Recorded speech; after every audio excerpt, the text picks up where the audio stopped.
자, 이번에는 이제 앞에서 봤었던 그 백그라운드 중첩해서 쓰는 메뉴 예제랑요.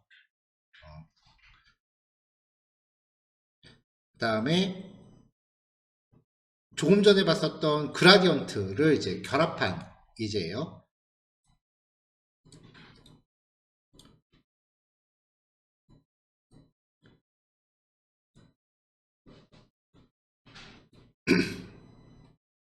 자, 일단은 전체 영역을 컨테이너라고 잡아놨어요.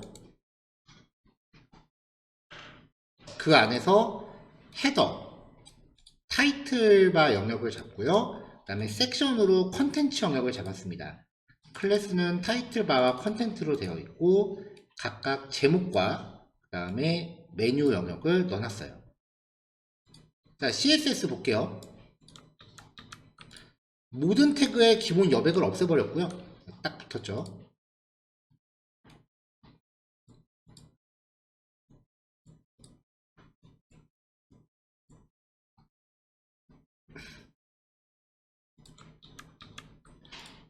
바디 태그의 배경 색깔을 이제 연한 회색으로 걸었습니다.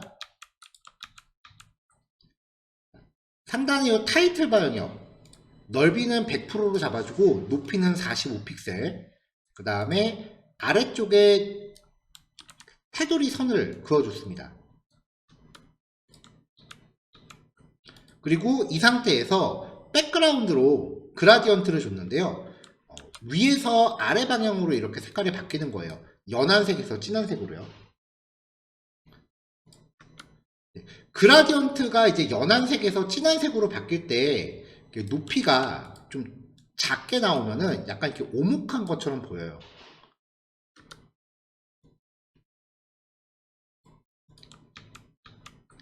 자, 포지션 픽시드 걸고요. 레프트 0, 레프트와 탑을 전부 0으로 줬습니다. 그러면 포지션 픽시드를 주면은 얘가 주변 요소 위에 떠 있게 될 거고요. 그 밑에 있던 컨텐츠는 뒤에 가려지죠. 지난주에 나왔던 특성이에요. Z 인덱스는 만 정도 줘서 좀 앞에 나와 있게끔 해줬고요. 그리고 타이틀바 글자 색깔 흰색으로 주고요. 글자 크기 20에 폰트 사이즈 헬베티카라는 글꼴을 줬는데 이 글꼴은 윈도우에는 없는 글꼴이에요. 이게 그 맥에 들어있는 기본 글꼴인데 유료 폰트라서 윈도우에는 없어요. 그래서 윈도우는 그냥 나눔 고딕체로 나올 거예요. 맑은 고딕체요. 텍스트 섀도우 가볍게 줘서 글자에 약간 이렇게 입체감 좀 부여했고요. 가운데 정렬시켰고요. 글자가 좀 위에 쏠려 있죠. 가볍게 현재 위치 기준으로 아래로 10픽셀 정도 내려가라 라고 줘서 조금 이렇게 밑으로 넣어놨습니다. 자, 요게 100%예요. 자, 그 다음에 이제 아래쪽에 컨텐츠 영역. 지금 요 높이가 아까 45픽셀이었고 아래쪽에 1픽셀짜리 테두리를 걸었으니까 토탈 46픽셀이 됐어요. 그래서 뒤에 가려져 있으니까 46픽셀만큼 여백을 확보해서 가려져 있던 애를 다시 원래 위치로 되돌려 놨고요. 그 다음에 요 메뉴 영역. 아까 전에 했었던 예제 배경 이미지 여러 겹 중첩하는 걸로 배경 이미지 걸어줬습니다. 근데 아직 그 안에 있는 A 태그 사이즈를 안 줬기 때문에 높이가 안 잡혀서 배경이 일부밖에 안 나와요. NAV 안에 있는 A 태그 디스플레이 블록 가로 가득 45픽셀 이렇게 해서 링크 잡아줬고요. 이렇게 해서 이제 마무리 했습니다. 그 여기에 지금 보면은 마지막 A 태그가 조금 이렇게 안 보이는데 마진 보통 1픽셀까지 부여하시면은 이제 가려져 있던 게 나오겠죠. 요 예제에서는 뭐 중요한 부분은 아니니까 생략을 했습니다. 자, 이렇게 해서 이제 앞에서 나왔었던 내용들 한 번씩 정리하실 수 있는 예제 준비했고요. 딱 봐도 아시겠지만 데스크탑 UI보다는 모바일 UI를 대상으로 한 거예요.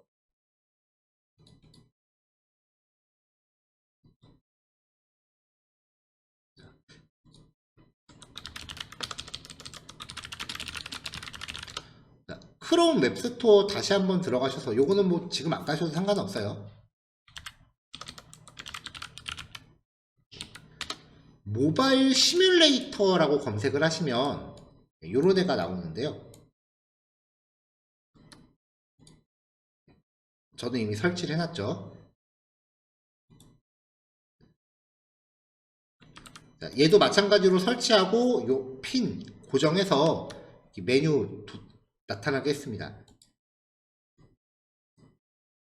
지금 우리가 하고 있는 이 내용이 특별히 데스크탑용 웹페이지랑 모바일용 웹페이지를 구별하지는 않아요. 근데 작업을 하다 보면 분명히 모바일 웹페이지 작업도 하실 일이 있을 거예요. 좀 더 심하게는 반응형 웹이라 그래서 동시에 두 가지를 동시에 커버하는 웹페이지들이 있어요. 그런 거 작업할 때 모바일 시뮬레이터를 키시면요, UI가 바로 이렇게 아이폰 UI로 바뀌어요. 데스크탑용 웹브라우저랑 모바일 브라우저가 분명히 차이가 조금 있기는 해요. 근데 제가 경험해본 여러가지 시뮬레이터 중에 얘가 가장 모바일하고의 그 갭이 없어요. 뭐 여러가지 장치를 선택할 수 있는데 뭐 갤럭시 시리즈, 샤오미 시리즈, 아이폰 시리즈도 있고요. 근데 비교적 최신 버전들은 프로라고 돼 있는 거 보니까 유료 버전만 지원하는 것 같아요. 근데 모바일 브라우저는 그 핸드폰이 얼마나 최신형이냐가 중요한 게 아니라 가로 넓이가 얼마이냐가 중요한 거기 때문에 최신 버전 굳이 아니어도 상관없습니다. 그냥 무료 기능만 쓰셔도 충분히 커버 가능하고요. 아이패드 미니 옛날 디자인 보니까 옛날 거네요. 요 정도만 해도 충분히 쓸 수 있어요. 뭐 광고 나오는 거는 뭐 조금 참으셔도 될 것 같고요. 모바일 웹페이지 작업할 때 충분히 이제 도움을 많이 받을 수 있는 기능이니까 요거 잘 기억해 놓으시면 좋을 것 같아요. 모바일 시뮬레이터라고 검색하시면 됩니다. 자, 응용 예제 했고요. 이제 요번 교시 진짜 핵심 예제입니다.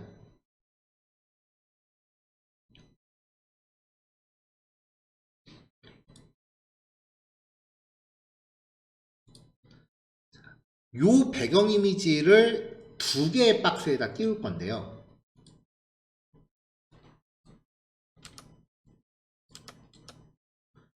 세 개의 박스요. 모든 div 태그 3개죠. 여기에다가 사이즈 적당히 주고요. 테두리나 여백 같은 거는 그냥 좀 띄워놓으려고 의미 없이 준 겁니다. 중요한 거는 전부 같은 배경 이미지를 걸었다는 거예요.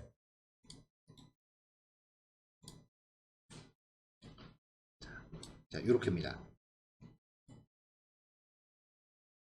각각의 div 박스가요, 배경 이미지보다 크기가 좀 작은 상태입니다.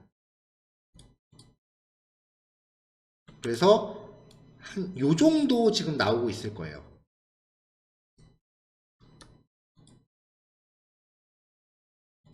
이렇게요.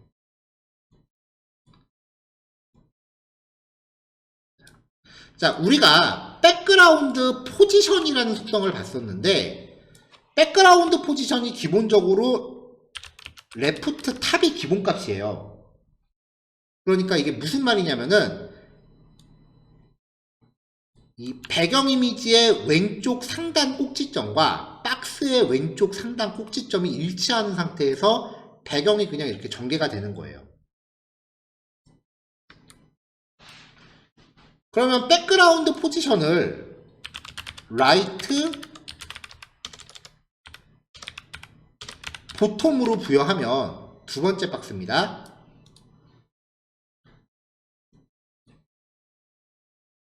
이 배경 이미지의 오른쪽 하단 꼭지점과 박스의 오른쪽 하단 꼭지점이 일치한 상태에서 배경 이미지가 전개가 돼요. 우리가 지금까지 사용한 거는 요거예요. 근데 대부분의 경우 그냥 백그라운드 이미지의 중심점과 박스의 중심점을 맞춰서 전개해라 라는 센터로 들어가요. 근데 이번 예제에서는요, 백그라운드 포지션을요, 픽셀 좌표 값으로 줄 겁니다. 얘는 무조건 이미지의 왼쪽 상단과 박스의 왼쪽 상단을 맞춰 놓고요.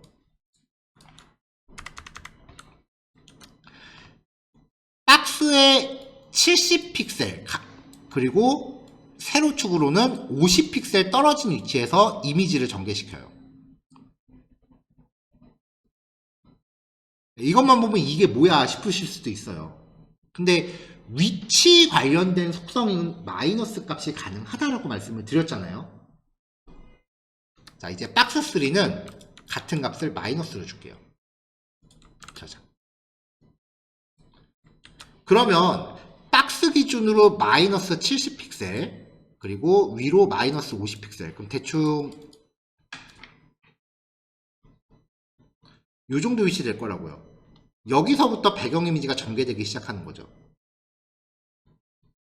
그러면 배경 이미지가 이제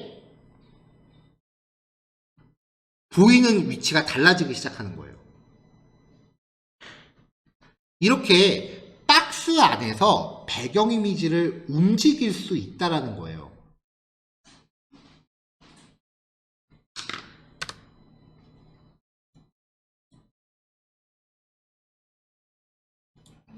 그럼 이걸 도대체 뭐에 써야 되느냐? 요 예제 한번 보세요. 그냥 아이콘이 들어가 있는 리스트인 건데요.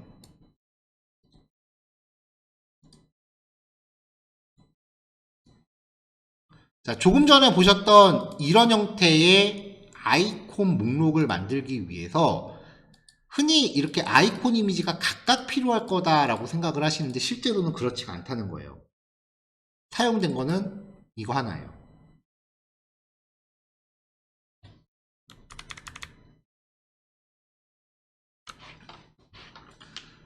div 태그를, 뭐 div 태그건 스판 태그건 어떤 태그를 만든 다음에 박스 크기를 아이콘 크기 하나만큼 놉니다. 그리고 조금 전에 이 이미지를 배경으로 거는 거죠. 그러면 박스의 크기가 아이콘 하나 사이즈니까 요만큼밖에 안 나올 거 아니에요, 그쵸?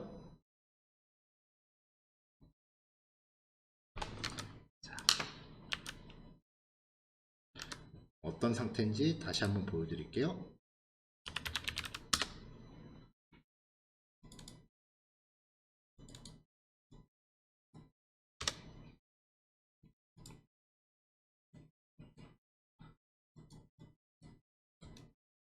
자, 요 이미지를 이제 박스에다가 배경으로 걸 거예요. 근데 박스는 이렇게 아이콘 하나만큼의 크기예요.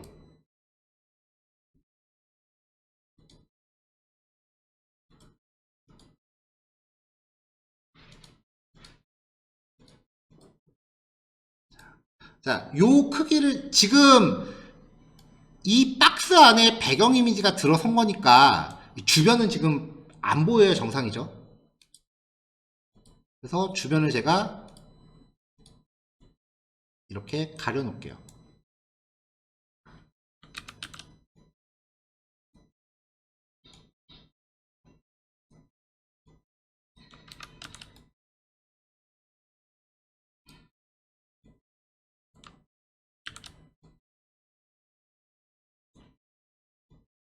자, 가려놨어요. 자, 여기서 이제 배경 이미지를 백그라운드 포지션이요, 마이너스 좌표로 옮기는 거예요. 마이너스니까 이렇게 움직일 거 아니에요. 마이너스 좌표니까. 더 움직이면요.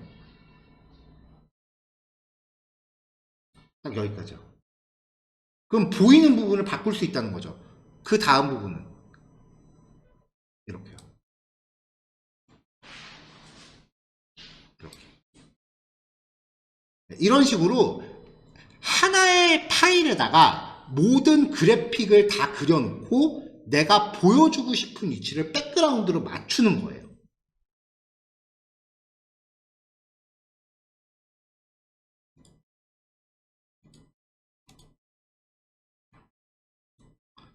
이미지 클리핑이라고 하는 기법이에요.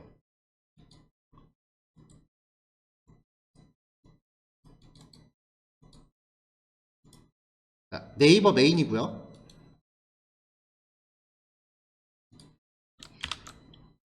이제 개발자 도구를 연 상태에서 네트워크 탭으로 이동을 하면은, 이렇게 네트워크 탭으로 이동하면은 처음에 뭐가 안 나와요.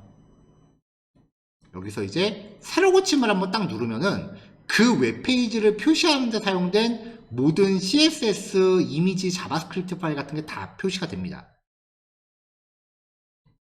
아무리 마우스 우클릭을 막아놔도 여기서 유형으로 이제 정렬시키면 그림 파일이 이렇게 나올 거 아니에요?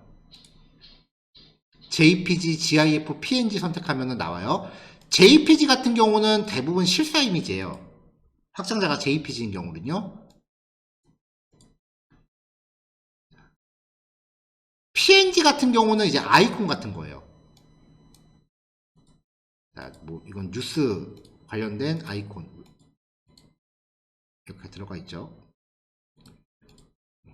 신문사 사이트 아이콘은 따로 이미지 만들었네요.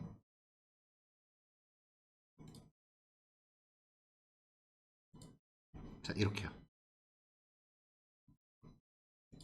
이렇게요. 그리고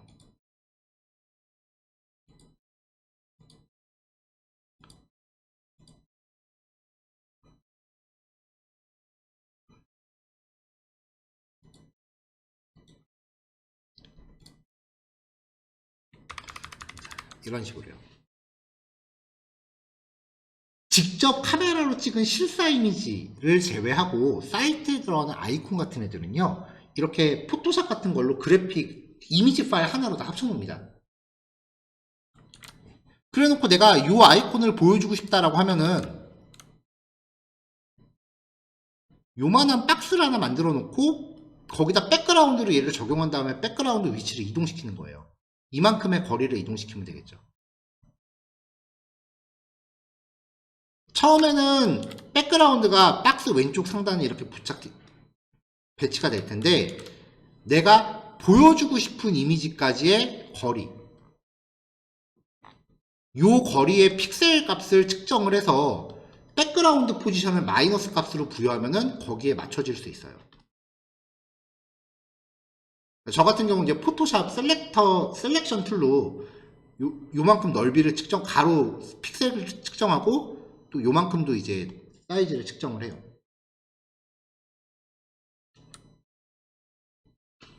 자, 이렇게 이미지를 다 한 판에 집어넣어 놓고 이거를 백그라운드 포지션으로 이동해서 내가 원하는 부분만 선택적으로 보여주는 기법을 이미지 클리핑이라고 합니다.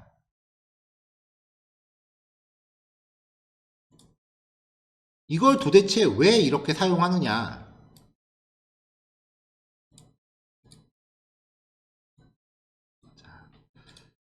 여기부터 여기까지는 똑같은 아이콘 파일 8개를 개별 이미지로 넣은 거고요. 얘는 포토샵으로 모든 그래픽을 하나의 파일에다 합친 거예요.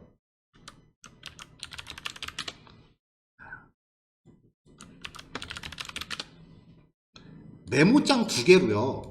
그림 파일을 이렇게 각각 열면은 실수로 그림을 열면 이렇게 나와요. 얘도 열어볼게요.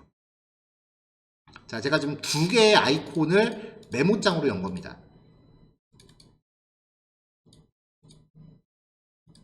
이렇게요.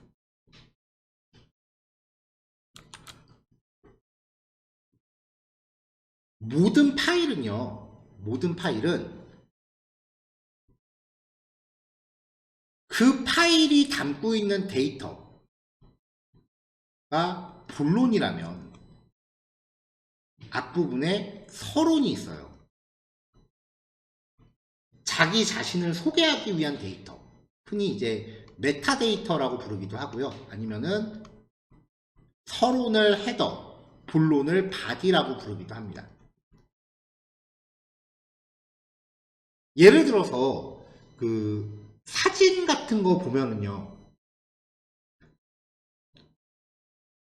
어떤 기종으로 촬영을 했고 언제 촬영을 했고, 요즘 사진 같은 경우는 GPS 정보도 같이 포함하고 있는 경우가 있어요.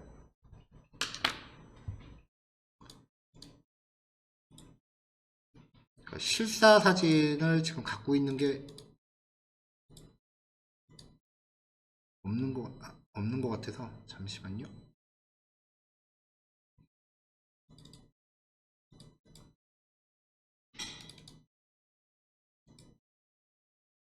네. 네, 이 사진은 제가 직접 찍은 사진이라서 그래픽 데이터 안에 이 이 사진을 촬영한 기종 정보가 이렇게 들어있는 경우가 있어요. 스마트폰으로 찍으면 스마트폰 기종 정보가 같이 들어가요. 그리고 이 사진을 촬영했던 시각과 카메라상의 세팅 값도 이렇게 같이 들어가 있습니다. 근데 이런 정보는 이 사진을 설명하기 위한 부가 정보인 거지, 이거 없다고 해서 사진 내용이 막 달라지진 않거든요. 이런 거 이제 헤더라고 해요.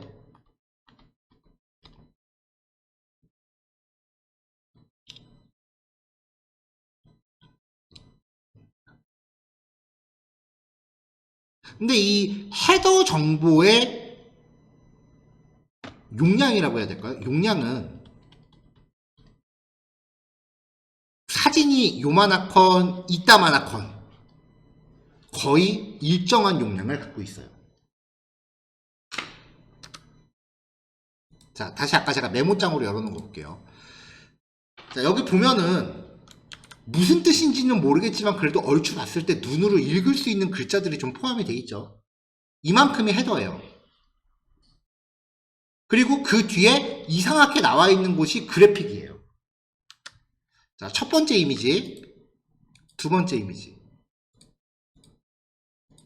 첫 번째, 두 번째. 제가 지금 파일 왔다 갔다 하고 있거든요. 근데 여기 위쪽은 크게 바뀌는 것 같지가 않죠.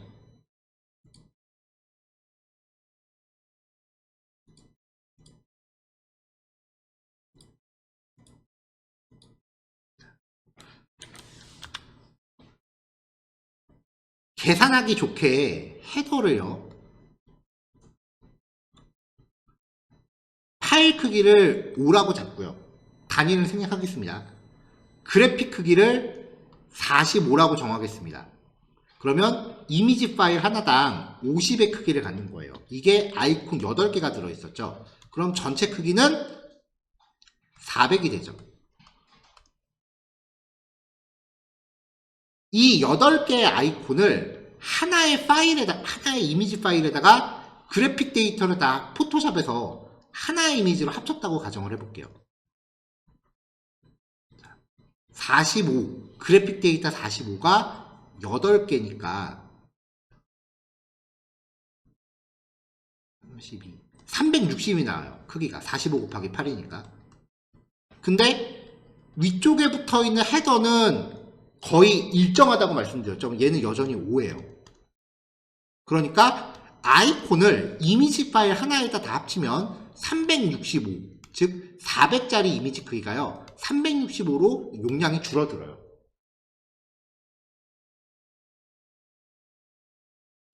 이미지 파일의 용량이 줄어들었다는 것은 그 웹페이지의 로딩 시간이 더 짧아진다는 걸 뜻해요. 이건 제가 계산하기 편하게 400합 5단위로 끊어 놓은 건데요.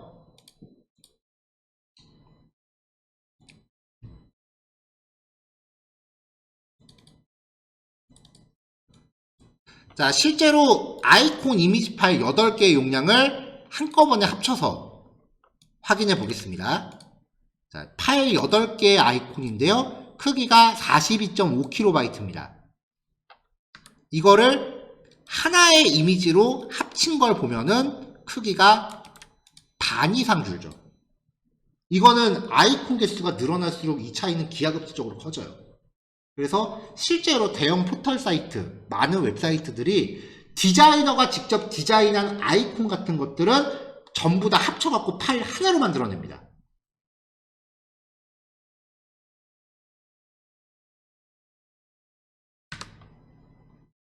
이 기법을 이미지 클리핑이라고 해요.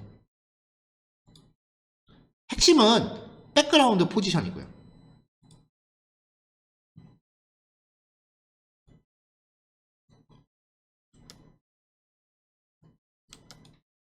자, 그럼 예제 볼게요.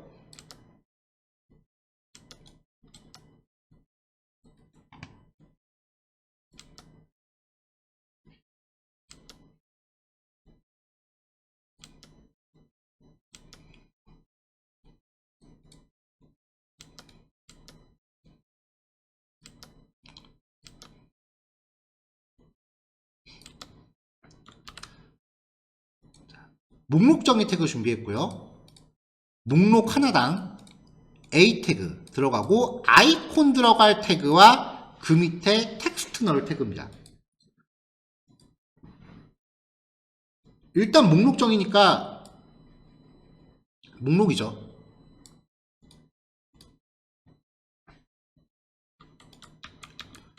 자, 모든 여백과 목록 정의 초기화 해서 이렇게 빡 붙여놨고요. 아이콘 리스트, 이 UL 태그입니다. 그 안에 있는 li 태그, 아이콘 리스트 안에 있는 li 태그, 개당 넓이 25%, 높이는 96픽셀, 아이콘 하나 크기 그리고 텍스트 크기를 가늠한 사이즈고요. 마우스 올렸을 때 커서 포인터. 자, 개당 크기가 이제 25%니까 li 태그 하나 크기가 이렇게 25%로 잡혀 있어요. 근데 li 태그도 블록이기 때문에 문단처럼 아래로 이렇게 내려가 있죠. 디스플레이 인라인 블록 사이즈를 그대로 유지하면서 그 문장으로 구성되죠. 그러면 가로로 배치되는데 개당 25%니까 한 줄에 4개씩 넣겠다는 의도인데 3개씩밖에 안 들어가는 이유는 이 사이사이에 코드에 대한 줄바꿈과 띄어쓰기가 있어서 요 사이즈까지 가늠하니까 100% 초과가 돼버린 거예요. 그래서 요거를 이제 처리하기 위해서 마진, 좌우 마진에 대해서 마이너스 4픽셀 정도 주면은 띄어쓰기를 없애버려서 한 줄에 4개 들어가죠. 자, 지금 우리가 공부한 범위 안에서는 이게 박스를 가로로 배치하는 방법이 이거밖에 없거든요. 근데 내일 플렉스라는 속성을 공부하고 나면은 가로로 배치하는 방법이 굉장히 다채로워질 겁니다. 자, 이 안에 들어있는 A 태그 디스플레이 블록 주고 사이즈 줍니다. 아이콘 하나 사이즈를 가늠한 거예요. 그리고 마진 오토.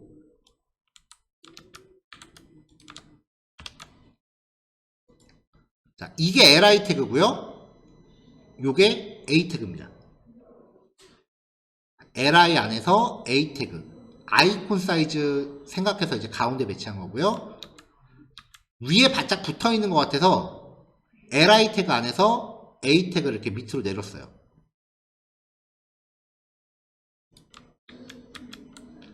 자, 그 안에 있는 텍스트, 글자 크기, 색상, 그 다음에 텍스트 데코레이션에서 간단히 꾸며줬고요.